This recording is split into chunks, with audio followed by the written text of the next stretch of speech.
చరిత్ర పేజీలు తిరగేయటం కాదు, తానే ఒక అజేయ చరిత్రగా మారడం అంటే ఇదే.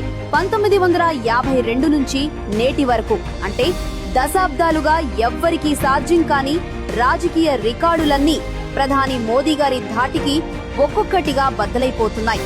మాజీ ప్రధాని ఇందిరాగాంధీ గారి నిరంతర పాలన రికార్డును దాటేసి స్వతంత్ర భారత తొలి ప్రధాని జవహర్ లాల్ నెహ్రూ గారి దశాబ్దాల నాటి రికార్డును తిరగరాస్తూ జూన్ 10 నాటికి ప్రధాని మోదీ గారు సరికొత్త రికార్డు సృష్టించారు. ప్రజల చేత ఎన్నుకోబడిన ప్రధానిగా 4399 రోజుల పాలనతో సరికొత్త రికార్డు సృష్టించి భారతదేశంలోనే అత్యంత సుదీర్ఘకాలం సేవలు అందించిన అఖండ నాయకుడిగా ప్రధాని మోదీ గారు నిలిచారు.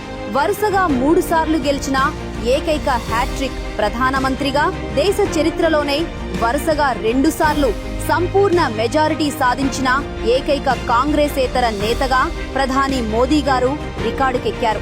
గుజరాత్ ముఖ్యమంత్రిగా మరియు దేశ ప్రధానిగా 8930 రోజులకు పైగా ఓటమి ఎరుగని అజేయ ప్రజా ప్రతినిధిగా రికార్డు సృష్టించిన ఈయన కేవలం అధికార పీఠం కోసం కాకుండా కోట్లాది మంది గుండెల్లో కొలువై ఉన్న నిజమైన ప్రజా నాయకుడుగా వెలుగొందుతున్నారు.